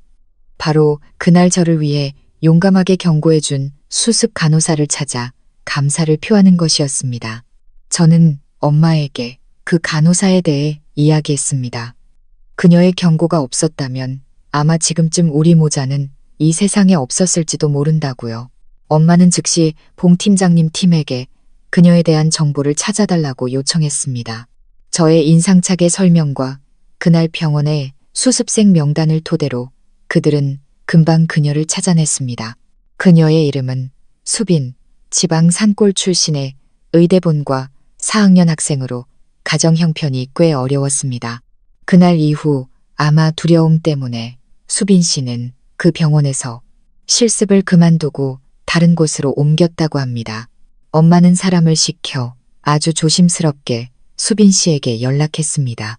한 환자를 도와준 것에 대해 감사하고 싶어 하는 사람이 있다고 전하면서요. 처음에 수빈 씨는 무척 두려워했지만 그 사람이 저라는 것을 알고는 만나기로 동의했습니다. 만남은 조용한 카페에서 저와 엄마, 그리고 수빈 씨 셋이서만 이루어졌습니다. 다시 만난 수빈 씨는 여전히 수줍고 불안해 보였습니다. 그녀는 고개를 숙인 채 저를 똑바로 쳐다보지 못했습니다. 저는 그녀의 손을 잡고 진심 어린 목소리로 말했습니다. 수빈 씨, 어떤 말로도 이 고마움을 다 표현할 수가 없어요. 수빈 씨가 우리 모자의 목숨을 구했어요. 이 은혜 평생 잊지 않을게요. 수빈 씨는 고개를 들었고 그 젊은 눈에는 눈물이 그렁그렁했습니다. 저도. 그땐 너무 무서웠어요, 언니. 하지만 그때 말하지 않으면 평생 후회할 것 같았어요. 그냥 의료인으로서 해야 할 일을 했을 뿐이에요. 이 젊은 학생의 용기와 따뜻한 마음에 저는 깊은 감동을 받았습니다. 엄마는 가방에서 봉투 하나를 꺼내 수빈 씨의 손에 쥐어주었습니다. 이건 우리 가족의 작은 성인이 받아줬으면 해요. 큰 돈은 아니지만 학생 공부하는데 또 집에 보탬이 되는데 조금이나마 도움이 됐으면 좋겠네요. 엄마가 말했습니다. 수빈 씨는 황급히 손사래를 치며 거절했습니다. 아니에요, 어머님. 저 이런 거 받을 수 없어요. 제가 언니를 도운 건 돈 때문이 아니었어요. 저는 미소 지으며 그녀의 손 위에 제 손을 얹었습니다. 알아요. 하지만 이건 돈이 아니에요. 이건 제 감사함이고 수빈 씨의 선한 마음에 대한 존경의 표시예요. 수빈 씨는 더 좋은 미래를 가질 자격이 있어요. 그 길에 제가 조금이나마 도움을 주고 싶어요. 미래에 훌륭하고 마음 따뜻한 의사가 될 수빈 씨에게 거는 제 믿음이라고 생각하고 받아줘요. 저는 덧붙였습니다.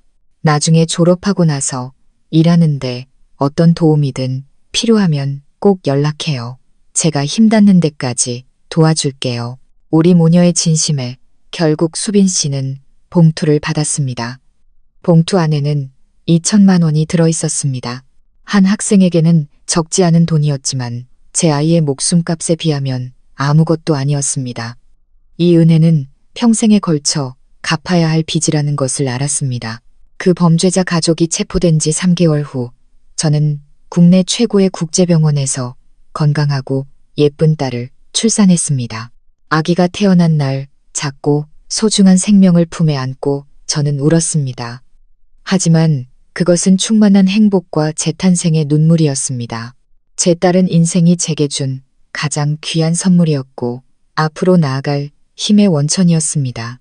저는 아이의 삶이 늘 평안하고 행복하기를 바라는 마음에서 딸의 이름을 서한이라고 지었습니다. 시댁 식구들에 대한 재판도 열렸습니다. 반박할 수 없는 증거들과 이 원장의 자백으로 그들은 자신들의 죄에 합당한 판결을 받았습니다. 주동자였던 시어머니는 가장 무거운 형을 선고받았습니다. 민준이와 이 원장 역시 수년간의 징역형을 선고받았습니다. 민지도 업무방해와 재물손괴죄로 징역형에 집행유예를 선고받았습니다. 정의는 마침내 실현되었습니다. 출산 후 저는 예전의 평범한 삶으로 돌아가지 않았습니다. 지난 폭풍우는 저를 완전히 다른 사람으로 단련시켰습니다. 더 강하고 더 단호하며 자신의 가치를 아는 사람으로요. 저는 엄마에게서 사업을 배우기 시작했습니다. 처음에는 서툴렀지만 특유의 총명함과 엄마의 세심한 가르침 덕분에 금방 이를 파악해 나갔습니다. 저는 사람들에게 제가 보호받아야 할 연약한 여자가 아니라 진정한 능력을 갖춘 사람이라는 것을 증명해 보였습니다. 엄마, 저, 그리고 딸 서한이, 우리 3대의 삶은 한강변 저택에서 그렇게 평온하게 흘러갔습니다. 매일 딸이 건강하게 자라는 모습을 보고 위대한 어머니 곁에 있을 수 있다는 것에 저는 이 삶이 얼마나 소중한지 느낍니다. 지나온 시간을 돌아보며 저는 뼈아픈 교훈들을 많이 얻었습니다. 배우자를 선택할 때는 겉모습의 화려함에 눈이 멀지 말고 그 사람의 본성과 인격을 깊이 들여다봐야 한다는 교훈. 탐욕이 얼마나 잔인하게 인간을 악마로 만들 수 있는지에 대한 교훈. 하지만 무엇보다도 가족의 무조건적인 보호와 사랑이 가진 힘에 대한 교훈. 그리고 마지막으로 악에 맞서기 위해서는 강인함과 법에 대한 믿음이 필요하다는 교훈을 얻었습니다. 제 인생은 이제 새 장을 열었습니다. 더 밝고 행복한 장을요. 과거의 상처는 남았지만 그것은 제가 가진 것들을 더 소중히 여기고 사랑하는 딸과 존경하는 어머니와 함께 앞으로의 길을 더 굳건히 나아가게 하는 영원한 알림이 될 것입니다. 시청자 여러분, 인생은 때로 우리를 어두운 막다른 골목으로 이끌기도 합니다. 하지만 믿음과 용기만 있다면 우리는 반드시 출구를 찾을 수 있습니다. 오늘 이야기의 주인공은 끔찍한 음모를 이겨내고 엄마와 아이 모두의 안전을 지켰으며 더 나아가 정의와 평화를 되찾았습니다. 이 이야기가 우리에게 어떤 상황에서든 가족의 소중함을 잊지 말고 스스로에 대한 믿음과 용기를 잃지 않으며 인생의 가장 소중한 것들을 지켜나가야 한다는 점을 일깨워 주었기를 바랍니다. 오늘 이야기가 재미있고 의미 있었다면 좋아요와 공유를 통해 더 많은 분들과 함께 나눠주세요. 그리고 가족 이야기 채널 구독과 알림 설정을 통해 매일 올라오는 새로운 이야기들을 놓치지 마세요. 시청해 주셔서 감사합니다. 다음 영상에서 다시 뵙겠습니다.